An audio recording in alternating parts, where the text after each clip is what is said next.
Welcome to the Nonprofit Report, your update on nonprofit organizations, issues, and leaders. I'm your host, Mark Oppenheim. Today, we're discussing reducing poverty in the Global South using data and research with special guest Annie Duflo, Executive Director of Innovations for Poverty Action. Annie, thank you so much for joining us. I'm so interested in the work that you're doing because you occupy a really important and also fairly unique slot in this ecosystem of nonprofits. So I'm going to set this up just by pointing out to those in the audience who are not as immersed in the topic as you are, that 50 million people, about 8% of the world's population, live in extreme poverty and subsist on less than $2.15 daily, with most concentrated in sub-Saharan Africa and conflict-affected and rural areas of the Global South. So we have a huge issue here. 8% of the world's population. This is endemic, right? Year after year after year, children are growing up in these kinds of circumstances and families are trying to navigate them. So let's talk about IPA and the work that you do, because you're not providing direct services. You're not actually providing food directly or particular services directly. You take a different cut. So talk about IPA and how you work with your partners to make a contribution to solving this really important problem. Great, thanks for having me. It's really exciting to be with you today. And yes, you're right. Our motto is at IPA, more evidence, less poverty. And in brief, we try to address two problems that we see in the world. The first problem is that often programs and policies that are designed to help people living in poverty are not necessarily informed by data and evidence. And that means that often they are not the most cost-effective programs and policies, or not as effective as others could be, right? And that leads to potentially wasted resources. And billions of dollars are being spent every year by international development organizations and by governments of low and middle country governments themselves. So it's really important that we understand how to spend these resources effectively. I know some people will argue that we know what to do, we just need to spend even more money. And other people will argue that this is all wasted money, we should reduce the spending. And the reality is kind of, it's more complex, more nuanced. The reality is that some programs work for some people in some places, but others don't, or maybe they don't for everyone. So our goal at IPA is to shed some light on these questions and to understand which interventions work best and, importantly, which interventions do not work as well. So that's the first problem. Let me make a comparison, Annie. When you are thinking about where money flows, where you are going to invest, you want to maximize return on investment. It actually, is it any different than any other investment? If I'm investing in a house, I want to make sure that the house has value. If I'm investing in people, I want to make sure that the people have an advantage. If I'm investing in a stock, I want to make sure that it's a good investment and I'm going to get a positive return. Aren't you just using those same kind of ideas of understanding what actually works, whether it's in the financial markets or in the effort to alleviate hunger, before you make the investment and then sharing that knowledge with others? Right, absolutely. I think that's a good comparison. Another comparison that we often use, also because there are similarities in the methodologies that we use, is the medical world. So we, in fact, use a similar methodology to what's used to assess the effectiveness of medicines to understand which programs work. We use randomized control trials for the most part. So that's another good comparison. So randomized control trials. So in other words, you will set up a test, you will do an investment at a modest level and see what the effect is. Is that what you're saying?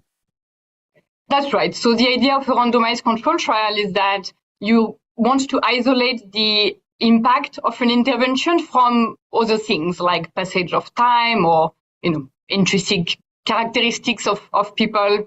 And that's what a randomized control trial allows you to do by comparing people who get programmed to other people who don't, in its most simple form. So very similar again to what the medical world does to test the effectiveness of medicines. Now, this is so very interesting because the number of different competencies, and they're very distinctive in order to even think about these approaches. You have the approaches of financial investors, so that thinking. You have the approaches of economists. You have the approaches of medicine, right? You're actually developing models and ways of setting up data, testing it, challenging the veracity of that data.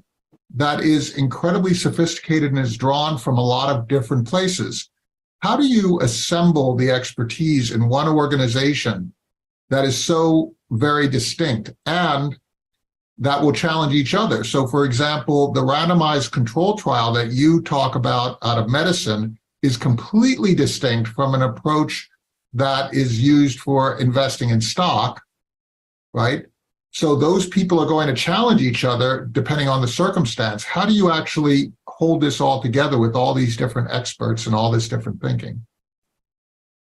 That's a great question. And I will add one layer of complexity, I guess, to this. And that's the second problem that we're trying to address that I was referring to. And that's the fact that even when evidence exists, it's not necessarily being used by decision makers to inform their programs and policies. And to address this problem, we engage very closely with decision makers, throughout the research process, starting with the identification of research questions to champion and support the use of evidence and share this evidence to the right people at the right time. So this takes another kind of expertise, which is very much relationship based. So I'll tell you, to answer your question, I'll tell you a little bit about how this all works. Our model is very much based on partnerships, right? So we see IPA as a facilitator, a connector, an organization that brings all of this together. So we work with a network of researchers from various academic institutions, very often economists as well as behavioral economists.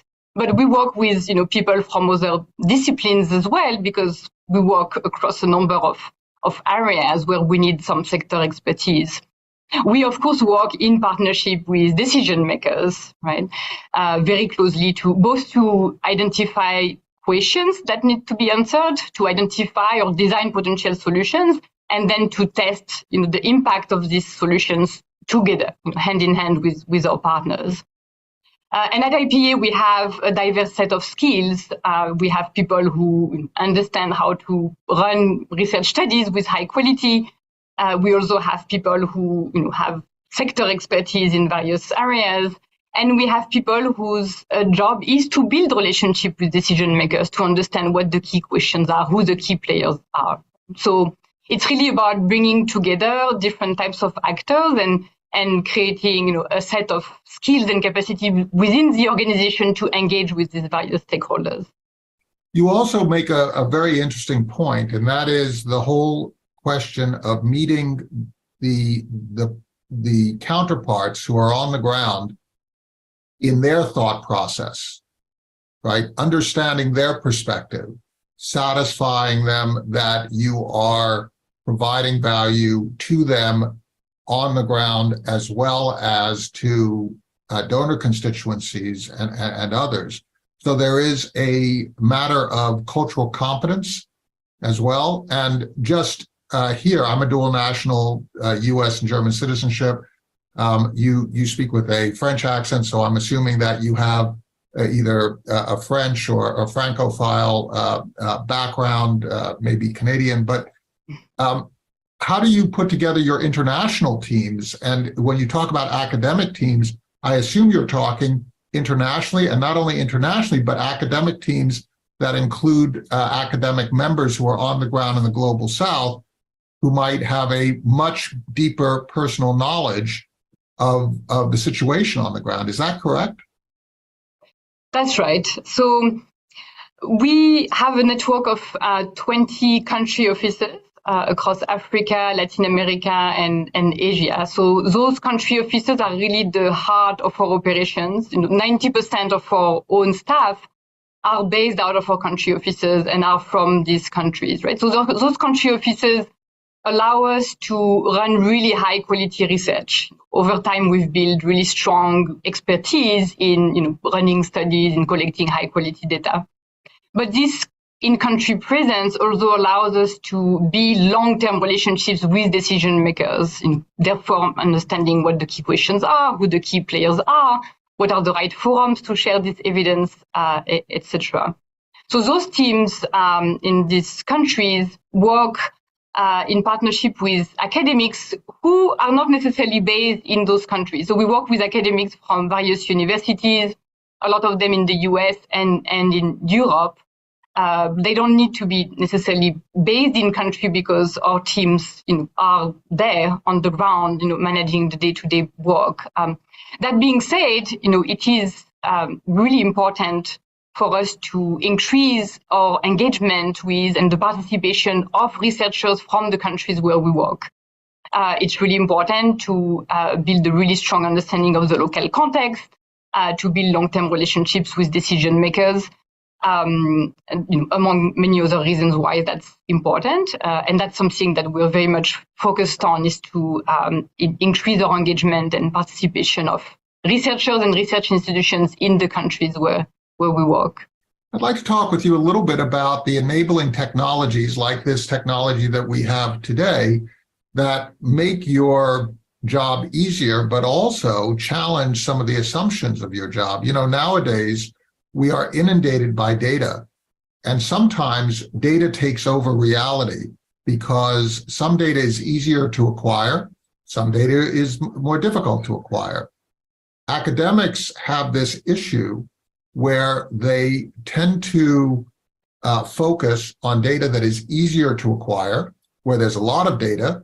They analyze that data, but on the ground, that data can be disconnected from reality. How do you deal with this issue of volume and quality of data, accessibility of data through electronic means versus the laborious process of collecting it manually and making it accessible, where you might have more valid data that is more scarce and less valid data that is more plentiful? How do you deal with that aspect of your analysis? That's a really good question, Mark, and definitely something we could speak about all day, I think. So traditionally, we've been mostly collecting our own data, actually.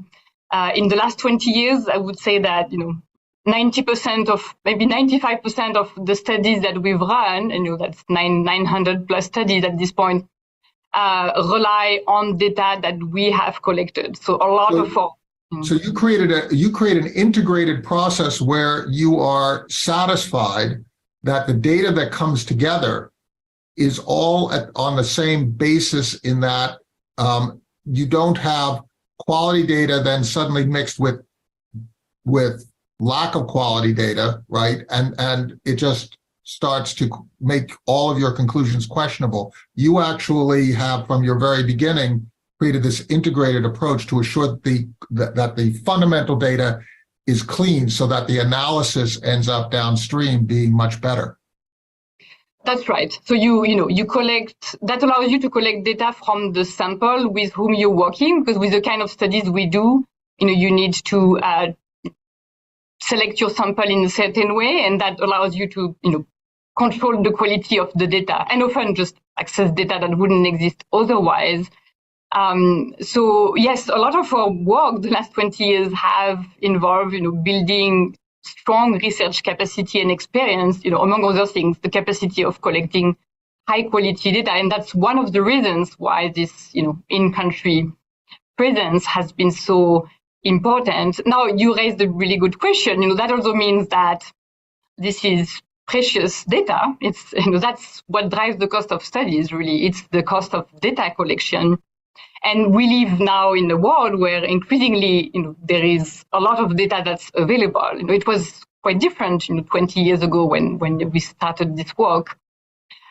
So now the question is, how can we make use of the data that's out there, and how can that complement the work that we do? So there are a couple of different things. One is the availability of administrative data in the organizations that we work with. So whether we work with governments, nonprofits, they have administrative data. There is a wealth of data there. The quality is not always the greatest, but one of the things that we're actually working on is to support some of our partner organizations in strengthening the quality of their administrative data. So we have a number of partnerships with government to do just that, which should allow using it more confidently for research purposes, but also for day-to-day monitoring and evaluation purposes, right? So that's one dimension.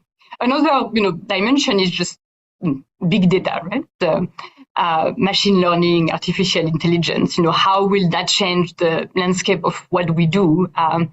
The answer is, I don't totally know yet, but there are researchers working on combining machine learning approaches with the type of research that we do. So machine learning analysis doesn't necessarily allow you, at least at this point, to infer causality. Right? So was it really the impact of this particular intervention that caused the change, right?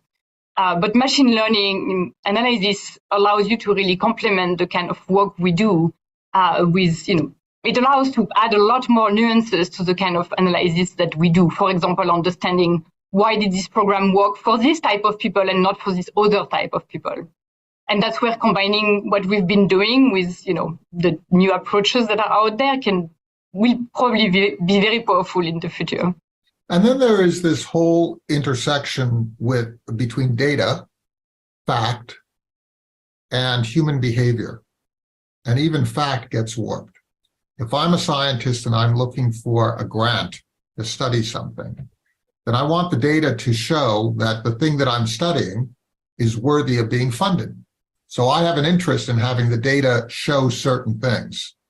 If I'm a government and I want to show that my government is being effective, I also have an interest. If I'm a community leader, or if I am seeking some sort of support on a local level for a school or for an agricultural project, I have an interest.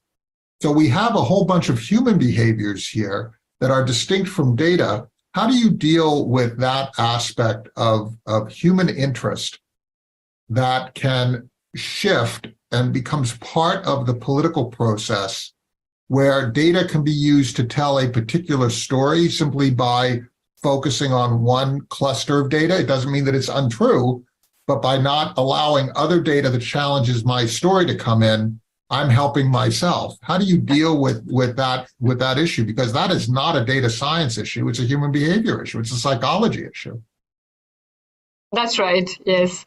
Well, I think that's why it's really important for governments, nonprofits, any organization to work with researchers or research institutions that are independent from them, and that we don't have a vested interest in the outcomes of the research, nor do the researchers who work with us. So this relationship is important. Now I can tell you how we approach our second objective, which is to ensure that evidence is used to inform programs and policies, is used to actually change behaviors. And that's a three-pronged approach. The first is really to ensure that the research questions we ask are relevant to the decision makers with whom we work. And to do that, we really emphasize the co-creation process. And by that, I mean researchers and decision makers working hand in hand throughout the research process, starting with the identification of research questions.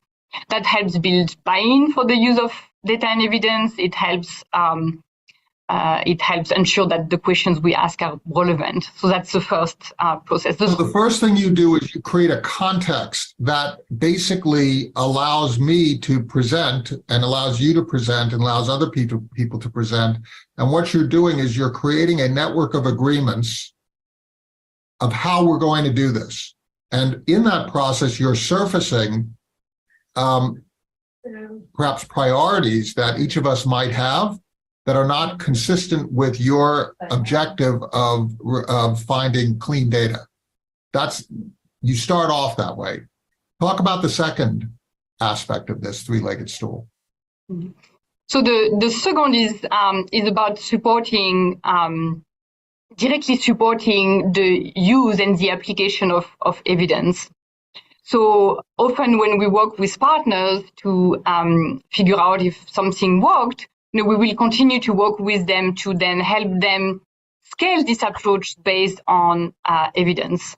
So one example, I many years ago started working with the Ministry of Education in Ghana. That's one of the countries where we have an office. And we started by sharing with them evidence from other countries, actually, about an approach that had been very effective at increasing learning levels. And that's what we call the targeting instruction at the right level approach, where you ensure that children are being taught at their level, because levels vary a lot within a classroom, and that's a big issue for teachers. So we shared this evidence from other countries with them, and they were interested in testing this approach in the Ghanaian context. So we first had to work together on understanding how this could be adapted to the Ghanaian context. So we spent a lot of time just thinking about how the initial approach, the initial concept could be adapted without, departing completely from what made the approach successful in the first place, right? So and then we evaluated this approach in Ghana, and then identified that one of the approaches we tested was the most effective, and we're now providing technical assistance basically to the Ghanaian government to help them scale this approach in Ghana, through the school system. So that's the second approach. That's so interesting. So the first approach is to set the context. The second approach is to exchange information in both directions, right? You're providing an example, they're providing feedback, and then you're reshaping in collaboration. That collaboration of sharing expertise, the respect that each side shows for the expertise of the other, so you're engaging in a real dialogue. What is the third element of this three-legged stool? Derives from the first two, actually, and often, originates from the two first types of partnership I described. And that's really about building, working with our partners to build a culture and build capacity to use data and evidence within our partner institutions. So there are two modes there. So you're actually building an independence. So you're not building codependence, you're providing information, you're providing the context, you're shaping these projects, but you're also leaving an enhanced capability in your partners so that they can use these tools going forward. So you're actually advancing independence through this. That's right. Yes, the idea is to institutionalize this, capacity to some extent.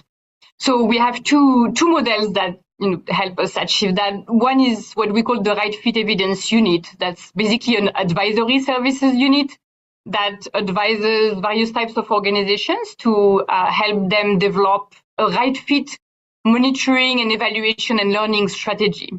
So this goes beyond impact evaluation. This is really about, what do I need to learn and how am I going to learn it and what kind of data do I need for this? And then another model is similar, but really focused on working with governments, and we call that the embedded lab model, where the goal is to, we work hand in hand with our government partners to build embedded capacity within a certain ministry to use data and evidence. So this could be evidence that's based on, the type of impact evaluations I described earlier, but this could also be about strengthening the capacity to use administrative data to monitor, the day-to-day implementation of programs. And in fact, in Ghana, with the Ministry of Education, we have been working with them to build an embedded lab. And that's really, been a natural next step after working together on generating evidence and then working together on scaling this evidence. So there is one unit of the Ministry of Education that's actually already internalized what we've worked on together and has recruited their own statistician to now implement the monitoring strategy of schools that we developed together. This is so very interesting. I'd like to close, since we're coming to the end, I'd like to close on a global question for you. I'm very sensitive to the fact that the G20 countries are very often, in their history, colonizing powers. And it's an irony of American history that America was colonized. It was a country that was created by a number of different other countries, and then through the revolution threw off that colonization yoke, and then also was itself a perpetrator of colonialist type policies, which we have now tried in a halting way to change, right? France has the same issue, right? So does Germany. So do all the European countries, Belgium and so on and so forth. And there are a lot of sins to make up for that. It seems to me that part of what you're doing is redefining the relationships away from this colonialist or neo-colonialist or sphere of influence type of power structure to a different type of relationship. Am I getting that right in terms of how your organization is put together and the attitude that you have toward people across the world and toward people in the global South? That's a great question, and an important theme, I guess, in the international development sector these days, right? Decolonizing development, which means a lot of different things, of course, and it's in sort of a multi-pronged issue. I think you're right. For us, it's always been really important to build this very strong local presence and really work with our partners to embed and institutionalize this capacity within our partner institutions. Now, I think the important piece that I mentioned earlier for us is to increase the engagement and the participation of researchers from the countries where we work in this work. That's something where we still need to make progress and something that we're very proactively working on. Well, it's interesting. The attitude is less coercive. It's more partnering. It's more exchange. It's very respectful, right? The idea that that expertise resides in just one place or knowledge just resides in one place, that's out the window. And what you're trying to do is to figure out a different way, not only of addressing problems, but the approach to addressing problems is going to be much more collaborative. And you're trying to model that in how you assemble your organization, how you recruit to your organization, how you interact with partners.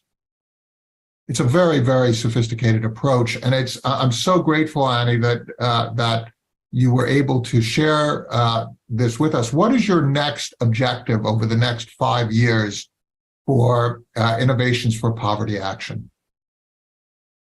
Thanks. That's a great question. We're celebrating our 20th anniversary, so a good time to ask this question. So a couple of things. The first is to continue pushing the boundaries of research topics and research methods, right? There are a lot of questions out there that still lack evidence. The most recent programs that we have created include human trafficking and forced displacement. So those are complex topics, as you can imagine. And there are other topics that really need rigorous evidence and that are extremely important for our times. Climate change obviously is one. mental health and its interactions with poverty is another one. So we want to continue pushing the boundaries of the research topics that we address and research methods as well, to ensure that our methods, continue to be responsive and increase their responsiveness to policymakers and decision makers' needs. So we talked a little bit about leveraging big data and the new approaches out there. So that's certainly something that we need to be thinking about. So that's one. The second is that we want to really double down on ensuring that the evidence we generate translates into real impacts and policies. We have several examples of that, old and recent ones. During the pandemic, for example, some of our research affiliates from Yale worked in Bangladesh to understand what was the best way to encourage people to wear masks. They identified one approach that was most successful at increasing the wearing of masks. And this was during Delta in 2021. And this approach was then adopted by several organizations in South Asia to touch millions of people. So that's, one of the very recent examples of real impact of the research. So we want to double down on that, by furthering the three approaches that I mentioned, right? Co-creation with our partners, supporting the scale-up of effective solutions, and building embedded capacity through our embedded labs and our right fit evidence unit. And third, increasing our engagement with researchers from the countries where we work, as I mentioned, is something that we're increasingly focusing on. So those are three areas of important focus for us in the next 5 years. Annie Duflo, it's been such a pleasure to learn from you. Thank you so much for helping to educate me and to help our viewers to gain insight of this highly leveraged work that you do that has so much impact. Please thank your boards, your staff, your partners, the academics who collaborate with you, and the institutions that collaborate with you. And thank you so much for your insight. It's just been a really wonderful discussion. Great. Thank you so much for your great questions and your interest. It was a pleasure.